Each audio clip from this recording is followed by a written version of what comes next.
Hello and welcome everyone to this next class of key concepts in Indian polity. In this series, as you know, I've been covering some of the most important and exam relevant topics that are asked in the Indian polity subject. Today, I'll be discussing the concept of PIL, that is public interest litigation.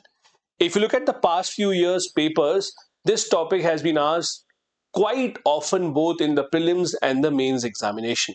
In this lecture, I'll be discussing what exactly is PIL, how did it originate in India, what are some of the key examples, the procedure that is followed in the PIL, and what are the criticisms related to the idea of PIL. Now, before we begin about learning about the idea of PIL, let's first understand something else. There is a key phrase that you will hear very often related to the PIL, that is locus standi. Now, what exactly is locus standi? The principle of locus standi simply means, do you have a standing in the case or not? Meaning, you can only file a case if you are related to the case, if you are affected by the case. Let's take a simple example.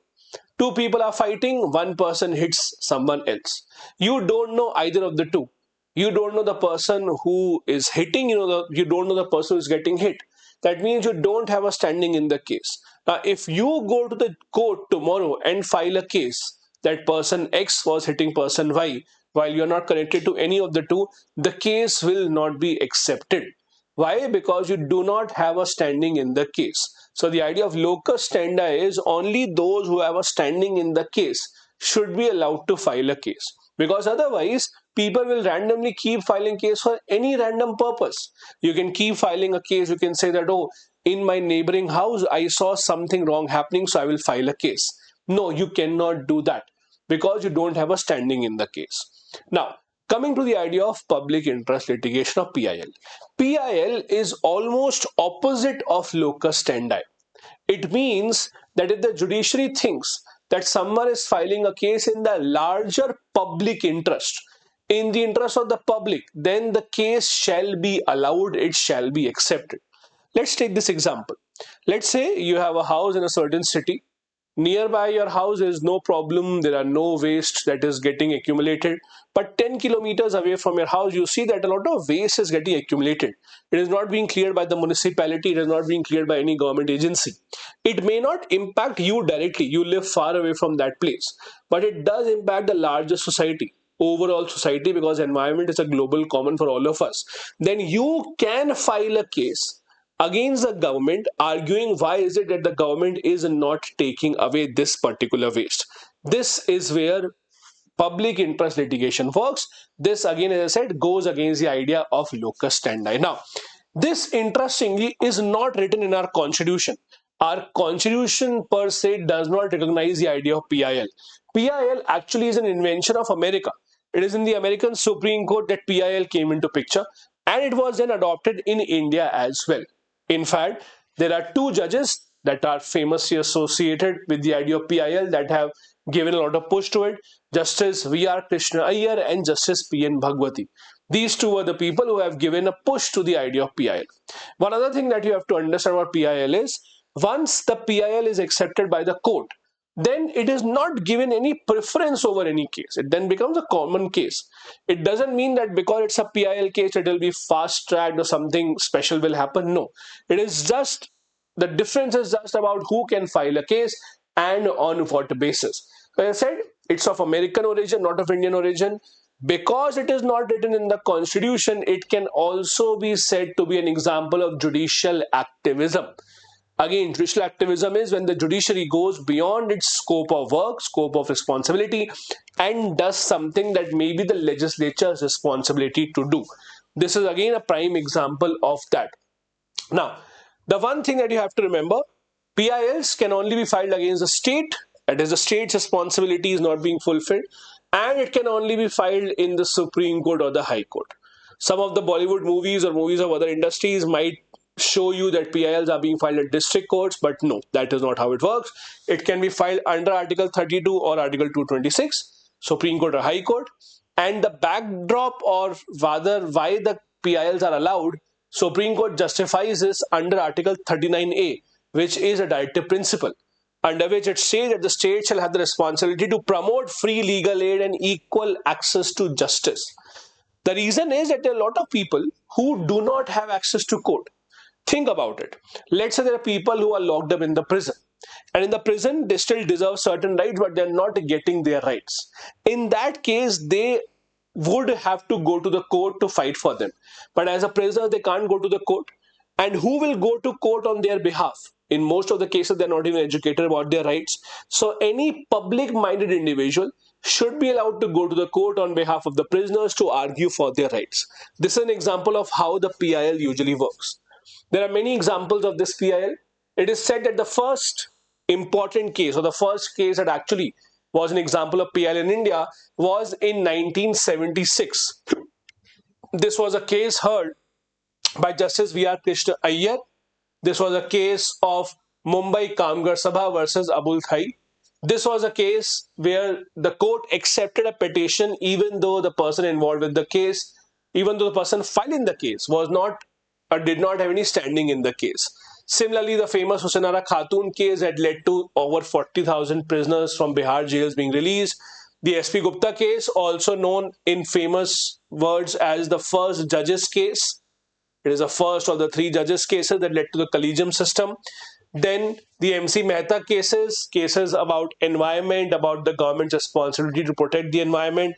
All these are examples of PIL, where the court has accepted these cases even though the people filing the case had no standing in the case. They were not directly personally impacted by these cases. These are certain things about PIL that you must remember for the examination point of view. First, as I said, this goes against the idea of locus standi, because locus standi says only if you have a standing in the case can you file the case.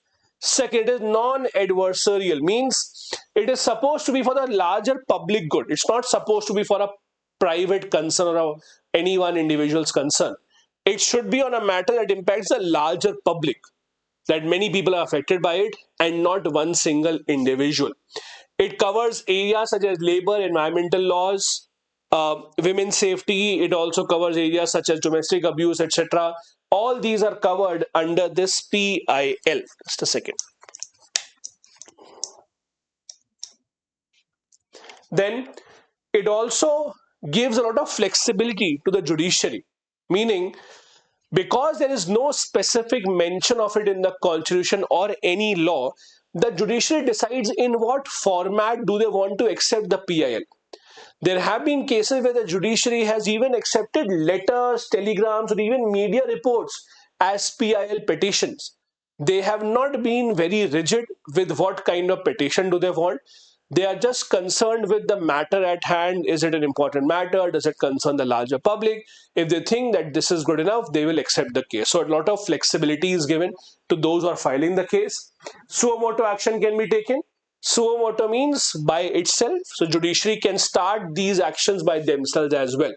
There have been cases where the judges themselves have taken up the matter. For example, burning of crackers on Diwali in Delhi NCR has been a case that the judges have taken up in many years by themselves, leading to ban on crackers in certain instances. These cases were not filed by anyone in the public. Similarly, whenever these kind of PILs are admitted, the one common thing that you will see is the court making a commission, calling experts to investigate certain facts. The court might also appoint what is called as amicus curiae. Amicus curiae, again a very important phrase. This means friend of the court. Friend of the court, meaning the judges will appoint a senior lawyer to help the court in these cases. The judges may accept that we may not have the expertise in these areas. We might need an expert, a lawyer in this case who has expertise in this area. That is how these cases are solved.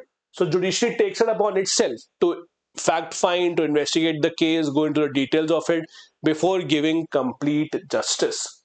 This is how you can file a PIL in India if you go by the step-by-step procedure. Choose the appropriate forum, Supreme Court or High Court, wherever you want to file an appeal. Prepare the petition. Most importantly, you have to demonstrate it is for public interest. You have to prove it is not just for you, it has got nothing to do with your own personal benefit, so the larger public interest. Then focus on substance, focus on making sure that the court accepts this. by proving that it is something that is based on fact, it's not just your presumption. And the court plays an investigative role, as I said. The court appoints commissions, brings in experts to look into the matter even more carefully as compared to earlier. There have been examples like these that have all come to light under the PIL, be it the banning of triple talaq, the Sabrimala case, the MC Mehta case. All these cases have been filed by people who were not directly impacted by the case, who did not have a standing in the case, but their matter was that the public at large is affected by it, and that is how the cases were accepted by the court. Now, having said that, you also have to understand that just like other laws, this also can be misused, and thus there have been many criticisms of PIL as well. For example, a lot of misuse and frivolous petitions have been filed. A lot of lawyers who want to come in the limelight try and file the PILs even though they may not even have a public standing.